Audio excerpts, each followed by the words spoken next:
నర్సాపురం నుండి చెన్నై వరకు వందే భారత్ రైలు ప్రారంభమైంది. రైలు ప్రారంభం అనంతరం కేంద్ర మంత్రి శ్రీనివాస్ వర్మ రైల్లో నర్సాపురం నుంచి గుడివాడ వరకు ప్రయాణం చేశారు. అసాధ్యం అనుకున్నది సుసాధ్యం చేశామని శ్రీనివాస్ వర్మ పేర్కొన్నారు. బెంగళూరు నుంచి విజయవాడ వరకు వచ్చే వందే భారత్ ను త్వరలోనే నర్సాపురం వరకు వచ్చేలా ప్రణాళికలు చేస్తున్నామంటున్న కేంద్ర మంత్రి శ్రీనివాస్ వర్మతో మా ప్రతినిధి భానుప్రసాద్ ఫేస్ టు ఫేస్.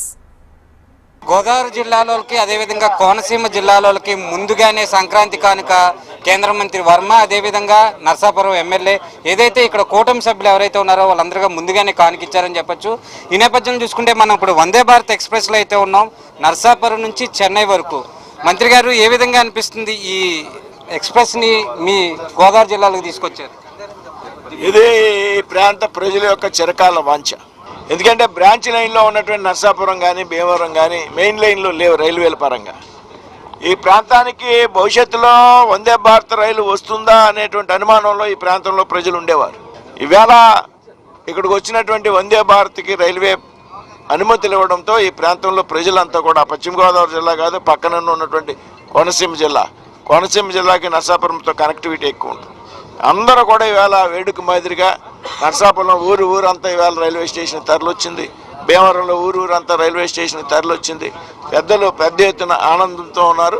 రాబోయేటువంటి రోజుల్లో కూడా ఈ ప్రాంతంలో మరింత రైల్వే సౌకర్యాలు మెరుగుపరచడంలో అదేవిధంగా రోడ్డు కనెక్టివిటీని కూడా పెంచడంలో మేము ముందుంటాం అనేటువంటి విషయాన్ని ఏదైతే డబుల్ ఇంజన్ సర్కార్ చెప్పామో నరేంద్ర మోడీ గారు కానీ ముఖ్యమంత్రి చంద్రబాబు నాయుడు గారు ఉప ముఖ్యమంత్రి పవన్ కళ్యాణ్ గారు మేము ముందు నుంచి చెప్తా ఉన్నాం. డబుల్ ఇంజన్ సర్కార్ ఉంటే కేంద్రంలో రాష్ట్రంలో ఒకే ప్రభుత్వం ఒకే పార్టీకి చెందినటువంటి ప్రభుత్వాలు అధికారంలో ఉంటే లేకపోతే ఒకే కూటమికి చెందినటువంటి ప్రభుత్వాలు అధికారంలో ఉంటే అభివృద్ధి మరింత వేగవంతంగా చేయొచ్చు అనేదానికి ఈవేళ ఈ రైలు చక్కటి ఉదాహరణ.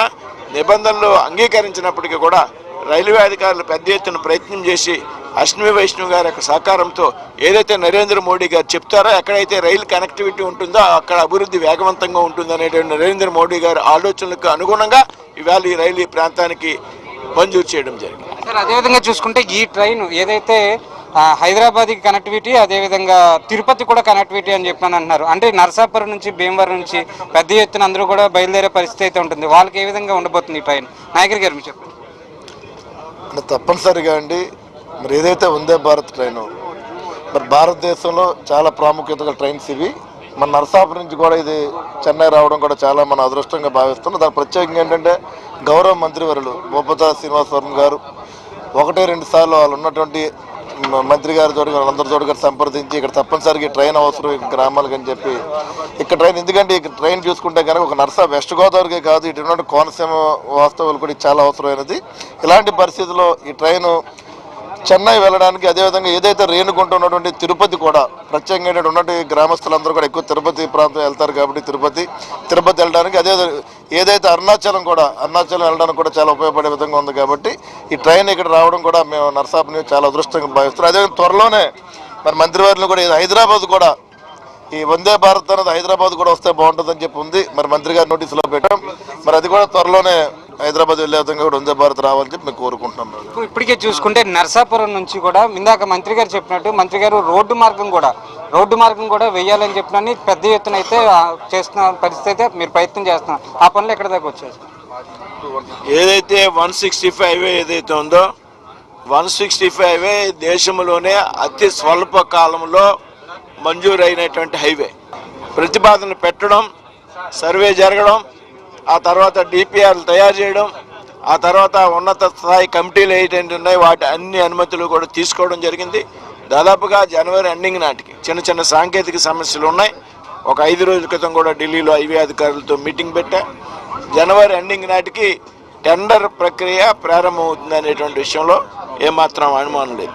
అదేవిధంగా శాసనసభ్యులు చాలాసార్లు అడుగుతూ ఉంటారు, ఏదైతే 216లో భాగంగా ఉన్నటువంటి నర్సాపూర్ బైపాస్ ఏదైతే ఉందో ఆ బైపాస్ కొన్ని ఇబ్బందుల కారణంగా గత 2 సంవత్సరాలుగా కదలకుండా అక్కడే ఆగిపోయినటువంటి పరిస్థితుల్లో ఈవేళ దాన్ని ముందుకు తీసుకొచ్చి దానికి ఉన్నటువంటి కోర్టులో ఇష్యూస్ ఉన్నాయి, కోర్టులో కేసులు ఉన్నాయి.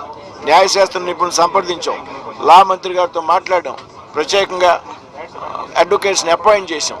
వై కూడా నెల 15 రోజులు మ్యాక్సిమం 2 నెలల వ్యవధిలో ఆ సాంకేతిక సమస్యలు కూడా తీరబోతూ ఉన్నాయి. నర్సాపురం బైపాస్ కూడా రాబోయేటువంటి రోజుల్లో వేగంగా పనులు ప్రారంభమవుతాయి అనేటువంటి విషయంలో ఏమాత్రం అనుమానం లేదు. ఇంకోటి ఇంకోటి ఏంటంటే ఇప్పుడు అందరూ తీసేసుకోండి ఒకసారి ప్లీజ్. ఇప్పుడు నాయకర్ గారు చెప్పారు రేణుగుంట నుంచి తిరుపతి కనెక్టివిటీ. ఇవాళ తిరుపతి వెళ్ళడానికి ఎన్ని అవకాశాలు వచ్చాయి మనకి. అరుణాచలం ఎక్స్ప్రెస్ కూడా తిరుపతి మీదుగా పోతుంది. దీని అన్నిటికీ మించి నన్ను చాలామంది అడుగుతూ ఉంటారు, చాలామంది వందే భారత్ వచ్చిన కాంచి కూడా హైదరాబాద్కి కావాలి వందే భారత్. వాస్తవం, మన ప్రాంతం నుంచి ఎక్కువ హైదరాబాద్ వెళ్ళేటువంటి అవసరాలు ఉంటాయి. ఎట్టి పరిస్థితుల్లో హైదరాబాద్ వెళ్ళాలి కావాలంటే దాని దిశగా కూడా ప్రయత్నాలు మొదలెట్టాం. అదేవిధంగా విశాఖపట్నం నుంచి సికింద్రాబాద్ వెళ్ళేటువంటి వందే భారత్ ఏదైతే ఉన్నదో దాన్ని తాడేపల్లిగూడెంలో హాల్ట్ కోసం కూడా మనం రైల్వే మంత్రి గారితో మాట్లాడాం, రైల్వే బోర్డు చైర్మన్ గారిని కలిసాం. అవి వచ్చేలోపు కూడా ఒక అద్భుతమైనటువంటి అవకాశం ఏదైతే ఈ నర్సాపురం చెన్నై వందే భారత్ ద్వారా హైదరాబాద్ వెళ్ళేటువంటి అవకాశాలు చాలా ఉన్నాయి. ఇవాళ ఇది 2 గంటల 50 నిమిషాలకి ఇక్కడ బయలుదేరితే అంటే దాదాపు 3ంటికి 4 గంటల 50 నిమిషాలకి బయలుదేరితే 4 గంటల 50 నిమిషాలకి విజయవాడ చేరుకుంటాం. 4:30కి అంటే 40 మినిట్స్ గ్యాప్లో విజయవాడ లింగంపల్లి ఇంటర్సిటీ ఎక్స్ప్రెస్ ఉంది. అంటే ట్రైన్ కూడా కంఫర్ట్గా మారడానికి అవకాశం. ఆ ఇంటర్సిటీ ఎక్స్ప్రెస్ ఎక్కితే 10 గంటల 10 నిమిషాలకి హైదరాబాద్ చేరుకుంటాం. అంటే 7 గంటల 20 నిమిషాల్లో నర్సాపురాన్ని బయలుదేరితే ఈ కేవలం 7 గంటల 20 నిమిషాల సమయంలో హైదరాబాద్లో చేరుకుని ఇంటికి వెళ్తాం. అది మిస్ అయింది ఇంటర్సిటీ. మళ్ళీ 6:45కి విశాఖపట్నం నుంచి సికింద్రాబాద్ వెళ్ళేటువంటి వందే భారత్ ఉంది. అది 11 గంటలకి హైదరాబాద్ చేరుకుంటుంది. 11 గంటలు అంటే ముందు ఇంటర్సిటీ అయితే కేవలం 7 గంటల 20 నిమిషాలు మన ప్రయాణ సమయం, అదైతే 8 గంటల 30 నిమిషాలు ప్రయాణ సమయం.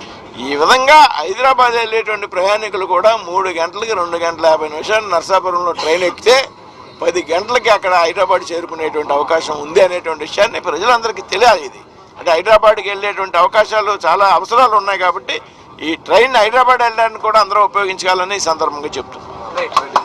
మొత్తానికి చూసుకుంటే మటుకి ఇంటర్సిటీ అదేవిధంగా ఏదైతే వందే భారత్ ఎక్స్ప్రెస్ ఏదైతే ఉందో ఇది నరసాపురం ప్రజలు, గోదావరి జిల్లా ప్రజలందరికీ కూడా చాలా సువర్ణ అవకాశం కింద ఉపయోగించుకోవాలని చెప్తున్నారు. అదేవిధంగా రోడ్డు మార్గాన్ని కూడా ఇంకొక పండగ కల్లా కూడా కొన్ని సాంకేతిక ప్రాబ్లమ్స్ ఉన్నాయి, అవి కూడా క్లియర్ చేస్తామని చెప్పని కేంద్ర మంత్రి వర్మ చెప్పే పరిస్థితి అయితే ఉంది.